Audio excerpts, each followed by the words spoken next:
हमारी छत एक भयंकर बाढ़ के बाद टपकने लगी थी और उसे ठीक कराने के लिए मेरी माँ ने अपनी पूरी तनख्वाह खर्च कर दी। लेकिन जब ठेकेदार आया तो उसने पैसे ले लिए, कहा कि वो अपने औजार लेने जा रहा है और फिर कभी वापस नहीं आया। हम 4 हफ्तों तक इंतजार करते रहे। छत अब भी टपक रही थी और उसने माँ का नंबर भी ब्लॉक कर दिया था। मैंने माँ से कहा कि वो उसके खिलाफ धोखाधड़ी की शिकायत करें, लेकिन उन्हें अंग्रेजी बहुत कम आती थी और उन्हें पता नहीं था कि ये कैसे करना है। मैं गुस्से से भरा हुआ था। फिर जब मुझे पता चला कि उसका एक असली ऑफिस है, तो मेरे दिमाग में एक योजना आई। मैं वहां गया और नौकरी के लिए आवेदन कर दिया। उसने मुझे पहचाना नहीं, इसलिए उसने मुझे तुरंत काम पर रख लिया। कई महीनों तक मैं उसके ऑफिस की सफाई करता रहा और उसका भरोसा जीतता रहा, जबकि चुपचाप उसके बिल और दस्तावेज इकट्ठा करके उसके कारोबार के बारे में सब कुछ जानता रहा। मैं उसके ग्राहकों के घरों तक गया, ये देखने के लिए कि क्या उसने वास्तव में वो काम किया था जिसके लिए उसे पैसे मिले थे। एक घर पर मैंने बुजुर्ग महिला को देखा, जिसकी टूटी हुई खिड़की उसे 2 हफ्ते पहले ठीक करनी थी।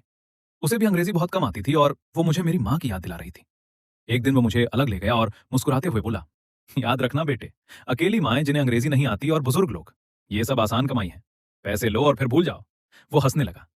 मेरा मन हुआ कि मैं उसे मुक्का मार दूं, क्योंकि मुझे समझ आ गया था कि वो सिर्फ उन्हीं कमजोर लोगों को ठगता है जो उसका मुकाबला नहीं कर सकते। लेकिन मैंने खुद को रोका और उसके साथ हंसने का नाटक किया। अगले दिन जब वो दोपहर के खाने के लिए बाहर गया हुआ था, मैं चुपके से उसके ऑफिस में घुस गया। मैंने उसका कंप्यूटर खोला और सीधे उसके बिजनेस खातों में चला गया। मैंने उन सभी ग्राहकों की सूची निकाली जिन्हें उसने ठगा था और उनका सारा पैसा वापस उनके खातों में भेज दिया। यहां तक कि जो परेशानी उन्होंने झेली थी, उसके लिए भी मैंने उन्हें अतिरिक्त मुआवजा दिया। वो वापस आया और मुझे अपने कंप्यूटर पर देखकर घबरा गया। उसके खाते में एक भी पैसा नहीं बचा था।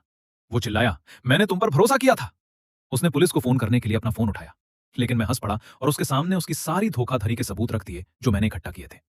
उसका चेहरा सफेद पड़ गया, क्योंकि उसे समझ आ गया था कि अब वो फंस चुका है। मैंने उससे कहा, अब या तो तुम अपना कारोबार बंद करोगे या फिर पुलिस को मैं फोन करूंगा। उसने तुरंत फोन नीचे रख दिया और मेरी बात मान ली। मैंने उसे मजबूर किया कि वो मेरे साथ हमारे घर चले और मेरी माँ की छत ठीक करे। फिर मैंने उससे उन सभी लोगों का काम भी करवाया जिन्हें उसने ठगा था। और जब उसने सब कुछ मुफ्त में ठीक कर दिया, तब भी मैंने उसकी शिकायत पुलिस में कर दी।